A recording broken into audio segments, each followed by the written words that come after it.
2 ಎತ್ತು ತಗೊಳ್ಳೋದು, ಜೂಲ ಹಾಕೋದು, 4 ಮಂದಿ ಹೆಣ್ಮಕ್ಳನ್ನ ಕರ್ಕೊಳ್ಳೋದು, ಆರತಿ ಬೆಳಗಿಸೋದು, ಜಗ್ ಅವಕ್ಕೆ ಸೆರೆ ಕುಡಿಸೋದು, ತಾವು ಸೆರೆ ಕುಡಿದು ಡ್ಯಾನ್ಸ್ ಮಾಡ್ಕೊಂತ ಬಸವ ಜಯಂತಿ ಮಾಡಿಬಿಡೋದು. ಇದು ನಡೆದದೆ ಸದ್ಯ, ಇದು ನಡೆದದೆ. ಬಸವಣ್ಣ ಅಂದ್ರೆ ಇನ್ನೂ ನಮ್ಮ ಜನರ ತಲೆ ಒಳಗೆ, ಯಾಕಂದ್ರೆ ಹಂಗ ದೊಡ್ಡ ಮನುಷ್ಯರು ಮಾಡಿಟ್ಟಾರ. ಬಸವಣ್ಣ ಅಂದ್ರೆ ಎಲ್ಲಿ ಇವನು ತೋರಿಸಿದ್ರೆ ನಮ್ಮ ಬುಡಕ್ಕೆ ಬೆಂಕಿ ಬೀಳ್ದತ್ತು ಅಂತ ತಿಳ್ಕೊಂಡು ಮಡಿಸಿ ಕಾಲು ಹಾಕಿದ ಬಸವಣ್ಣನ ತೋರಿಸುವಂತ ಬಂದಾರ. ಬಸವಣ್ಣ ಎತ್ತಪ್ಪ, ಹೆಂಗೆ ಎತ್ತು ನೋಡಲ್ಲ, ಮಠ ದ್ವಾರ ಬಾಗಿಲ ಮ್ಯಾಗ ಎತ್ತ ಐತಿ ಮಂದಿ ಬಸವಣ್ಣ.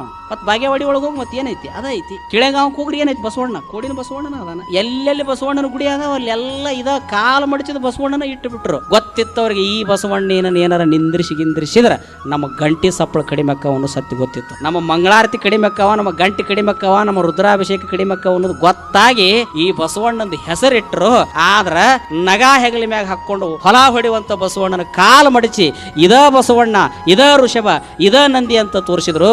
ಆದ್ರ ಬಸವಣ್ಣ ಎತ್ತಲ್ಲ, ಬಿದ್ದವರ ನೆತ್ತಲಿಕೆ ದುಡಿದ ಶಿವಯೋಗಿ ಬಸವಣ್ಣ.